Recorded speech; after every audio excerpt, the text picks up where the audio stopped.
Welcome back to our channel, Melvin and Angie Vlogs.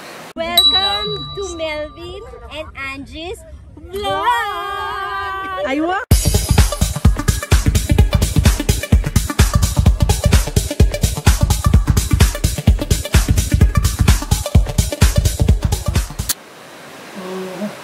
Agardos kasi galing kami sa biyahe. Now, mag-set up ako ng actually printer. So kabubukas ko lang, hindi ko siya nakanan kanina, but nabuksan ko na siya. It's a brand new printer. Tapos ipapakita ko kung paano maglagay ng ink. So ang model niya is Epson L3252. So ito yung mga colors niya, black, yellow, magenta, and cyan. Ayun.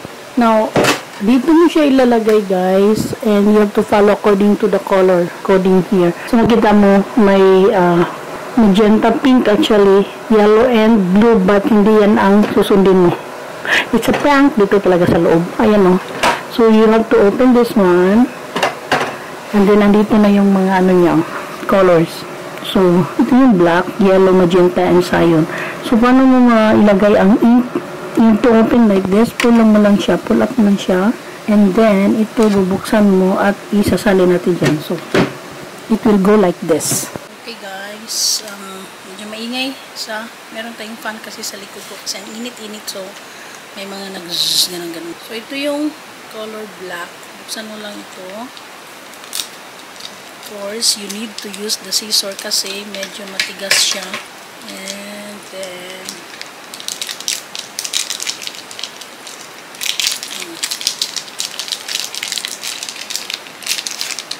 ito yung black guide. Okay. So, tulad ng sinabi ko kanina, you have to, binuksan ko na pala kasi nakaganon siya. And then, open it like this. Okay, bubuksan mo ito. Ayan. Pag binuksan mo siya, ito yung laman niya.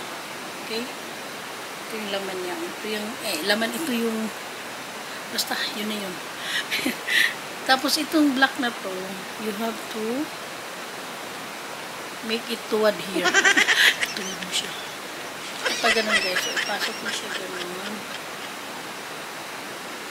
Pagtak, wait.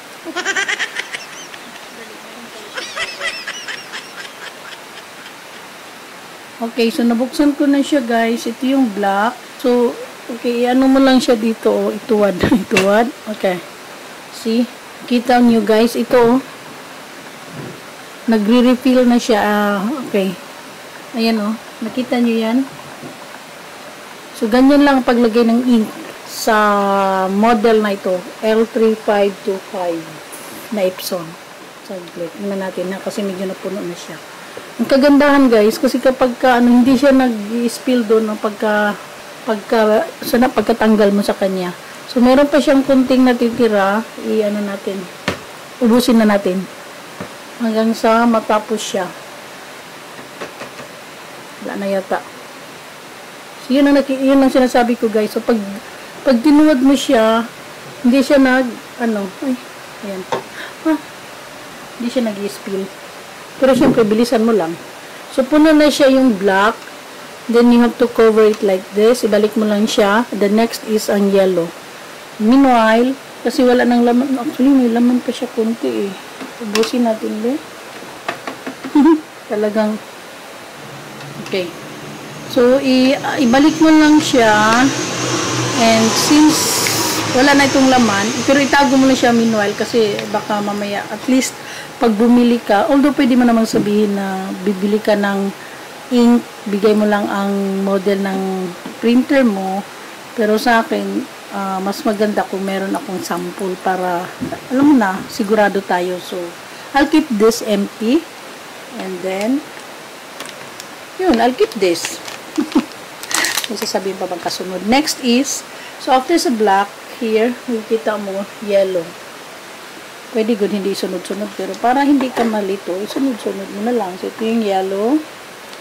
Again, buksan mo lang siya. Na tanggalin mo lang yung ano niya. Parang yellow na parang. Okay, open this like this. Uy, ba't ayaw? Wait. Ayaw pakita. Nabuksan ko na siya. The same way sa, okay. The same way sa ginawa mo sa black. Buksan mo lang din yung cover niya. And, ayan. So, ayan o, nag-start na naman siya. O, pupunuin mo na naman. So, makikita mo dito yung ink na nagre-refill siya.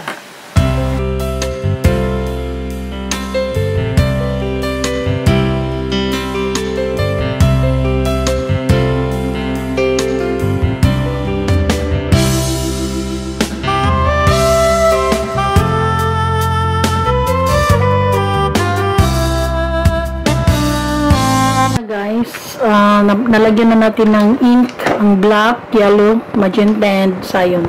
So, close mo ito. Ayan, nakikita nyo, puno na siya. Ito yun. Black, yellow, magenta, and cyan. Ito yung mga na, ginamit ko.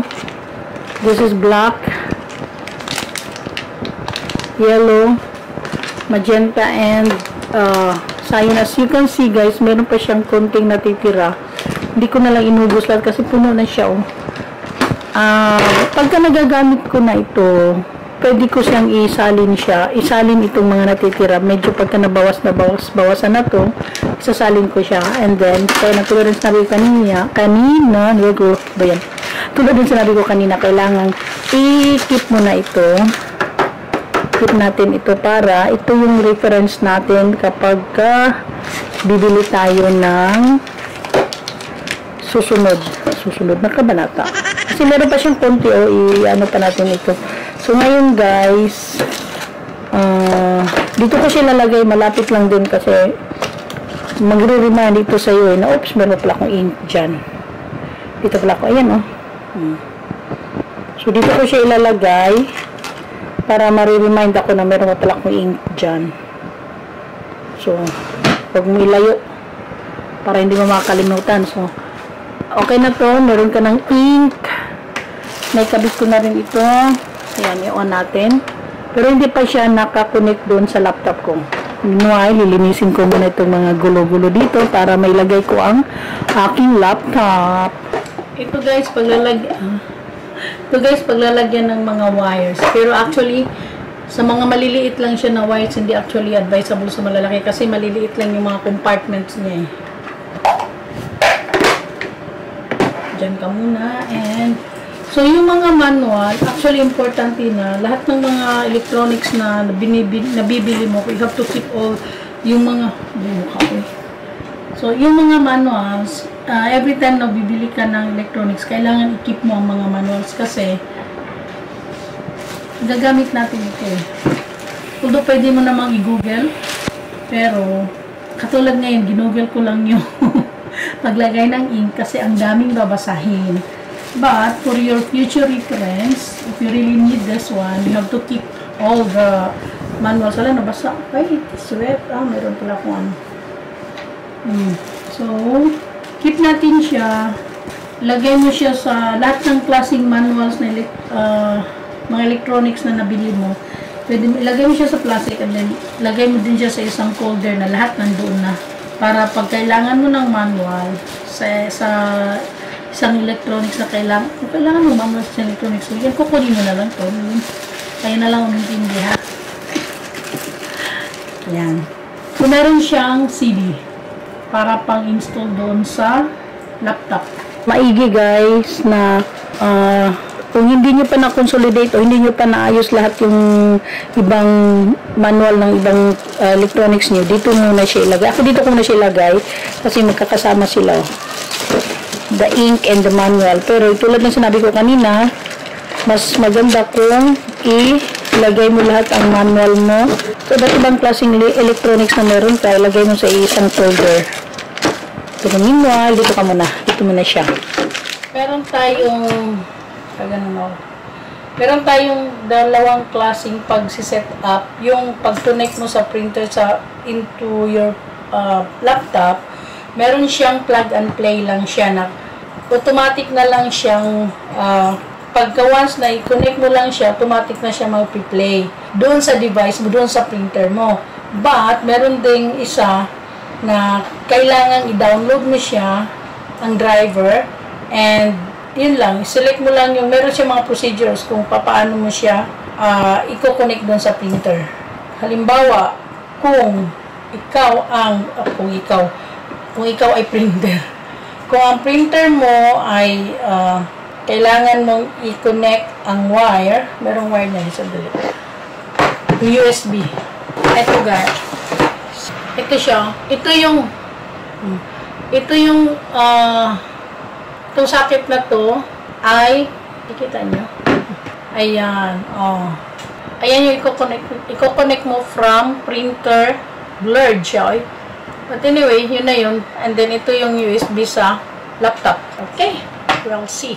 As you can see here guys, may dalawa siyang button here.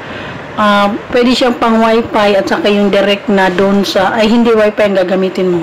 So, kung gusto mong i-wifi siya, connect mo siya sa smartphone mo using the password. So, merong procedure niyan. Kung halimbawa gusto mong i-wifi siya, press mo siya itong wifi, tapos magbi-blink yan siya. Uy, mag-blink ko. Wow. Teka muna, may red pala dito. Ano to? Erase, delete. Guys, i-press mo siya. Actually, may dalawang button. Itong dalawang button na to, magbi-blink siya. Tapos, until such time na maiwan siya. So, ito yung wifi connection na. Hindi mo na kailangang kunin mo pa sa computer mo pag halimbawa ang document mo ay nasa smartphone mo, dito mo na lang siya kukunin para i-print.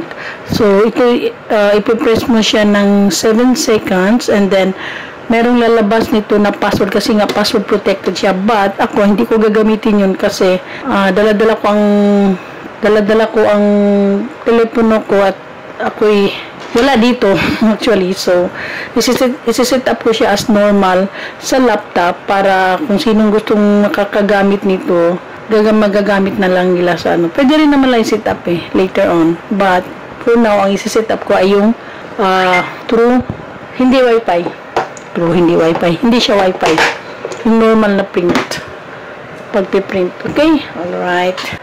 So, ito yung ano niya guys. So, ito yung sa USB from printer. Saksak mo lang ito. Ito yung ano, portion na isasaksak mo siya dito. Ay, hindi ko masaksak. Bakit? Sumaksak ko. Uy, makahiya, mabutan mo. Hindi lang, hindi ko mandali ha. Okay guys, naipasok ko na siya. So, yung dulo niya actually is USB. Okay.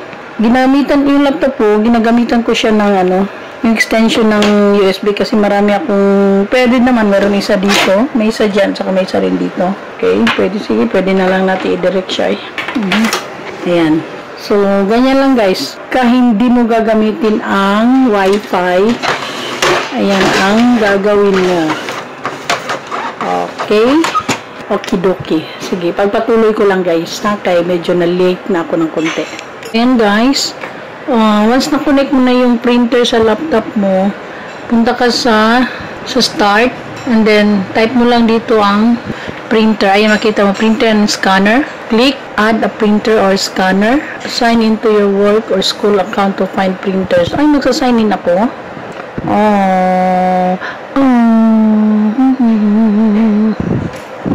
Okay. Have to create.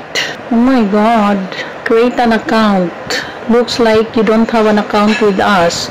We'll create one for you using Angie.Luzano. No. Back.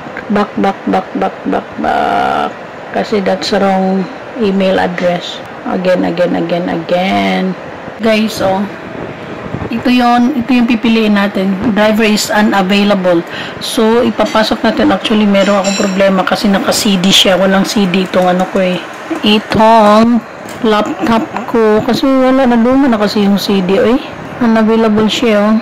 Why? Paano kaya ito, no? Otherwise, mapipilitan akong gagamitin ang Wi-Fi. Siya, sige. Ba't to do? Yani. Download na lang ako kasi wala nga akong hindi siya cannot be found kasi walang drive siya dito.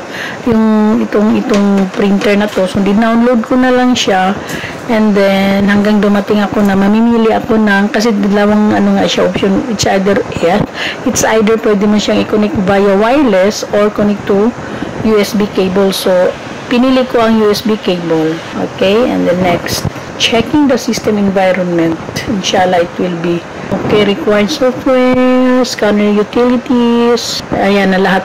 So, i-install na. Click the install and it's downloading, guys. Antayin natin.